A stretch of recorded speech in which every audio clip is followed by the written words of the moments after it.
Hey, welcome back to another North Devlog, an indie game where you play as a collie on a journey to restore color to the world. I've been developing this game for over 2 years now, and still have a long road ahead, so if you want to support development, then consider wishlisting Farewell North on Steam. It's free and it really helps a ton. Since the last devlog about 2 months ago, I've still been plugging away at the first draft of the game. Progress hasn't been as steady as I'd hoped, but I'd say it's for good reason. The demo's making a comeback in a big way this August, and I really want to make sure all the feedback from NextFest back in February has been addressed. All of the main areas of player feedback have received a lot of attention, and the game is just much improved across the board, but to be honest, I can't take full credit. We've all known for a long time that the animations aren't up to par with the rest of the visuals, and we all know animation isn't my strong suit. I've been toying with the idea of hiring an animator, but kind of thought I'd be able to get away with some camera tricks and other effects to distract from the worst animations. I've definitely come to appreciate that that's not the case, especially as the animations were holding back some of the ideas that I had for mechanics and really kept the existing systems from feeling their best.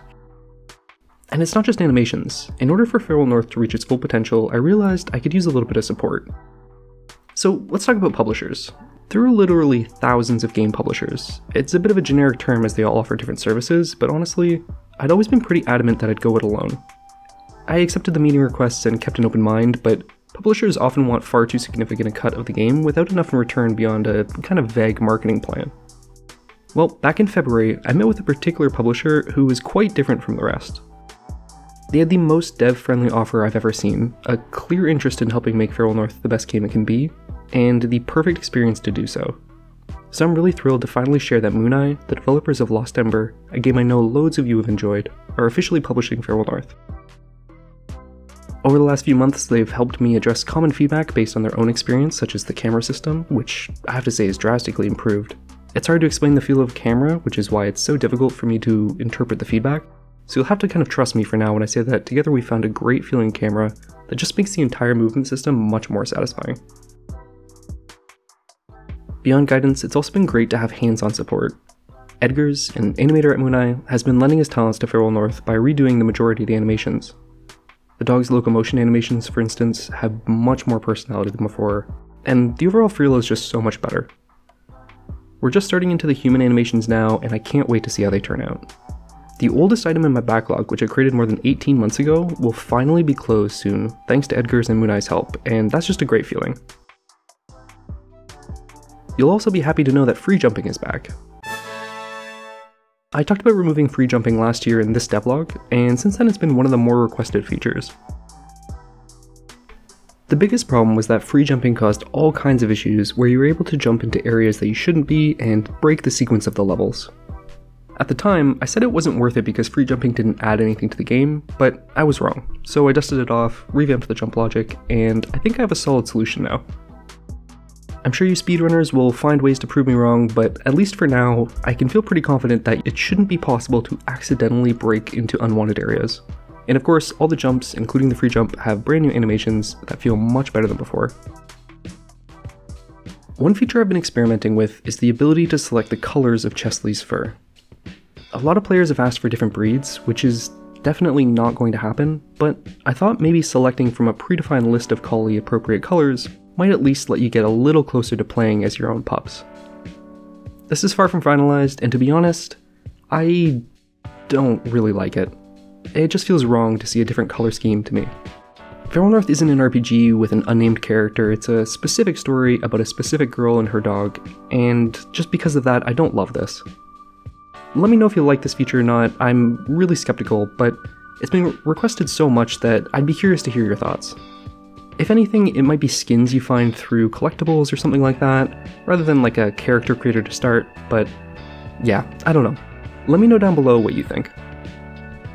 One of my absolute favorite improvements, and maybe the best purely graphical enhancement I've made in the last year, is volumetric lighting. So if you're not familiar, that's these rays of light that peek around hard edges like leaves and cliffs, and to me it just adds so much atmosphere to a game. And it was a really fun project as well.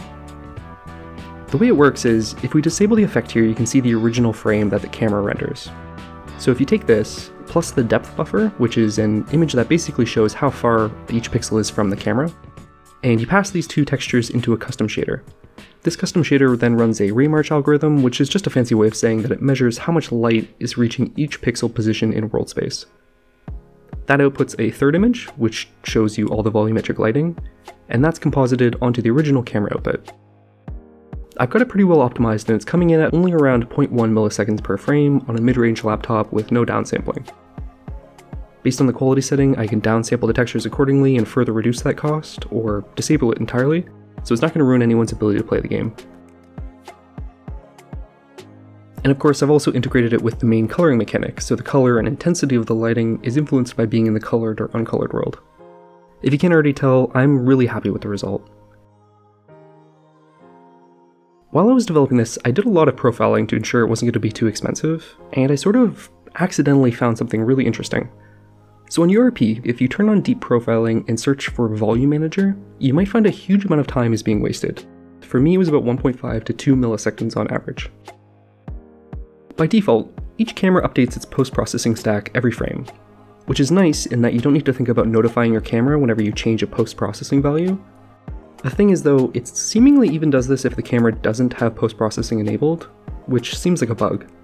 Anyways, I have 4 cameras active on average, with only one of them actually using post-processing, and doesn't change all that often, so basically, all of this is a huge waste of processing time for Feral North. So I made a tiny change, setting the volume mode to via scripting in my pipeline settings, and calling this update volume stack method on my main camera whenever I change a post-processing value. With this change, that more than 1.5 milliseconds went down to literally 0 on average, and only about 0.35 milliseconds on frames when post-processing is actually changed. It's a huge amount of time saved in game terms when you only have 16 milliseconds per frame to maintain that 60 frames per second. That means about 5 to 10% of the entire budget was being spent on this needless processing. So if you're using Unity, I'd really suggest checking to see if you're seeing similar numbers, and moving to self-managed volume updates if you can. Whenever I free up some processing budget, I immediately get excited to see what I can now add to make use of that freed time. A millisecond is a lot of room to work with, and I'm definitely not trying to immediately blow that budget, but I do love knowing that it's there. I've been spending a tiny, minuscule portion of that newfound budget adding a lot of little decorations to help the world feel more lived in. And for some reason I'm kind of weirdly loving this little broken fence. Don't ask me why, I just kind of really like it every time I see it in this scene. But for me, and a lot of players, caves stood out as a pretty dull part of the game. They're pretty empty and lifeless, with the walls and floors kind of just blending together, and not much going on. I decided they needed to see some love before the demo was re-released, so I've been adding some more decorations and little interactions to make them a bit more interesting. I added roots, shrubs, mushrooms, basalt columns to give certain caves a distinct feel, and just more geometry overall. But there's still more to do to make these interesting. So let me know down below what else you think would be a good fit for a Scottish cave, and I'll be putting some room on my backlog for future cave work. As I said, the demo will be coming back in August, so make sure you join the Discord to get notified of that. I'm really excited to hear your feedback on these changes down below, and even more so when the demo is re-released and you get to take them for a spin. In the meantime, I'm going to keep polishing and hopefully get back to finishing that first draft of the game pretty soon.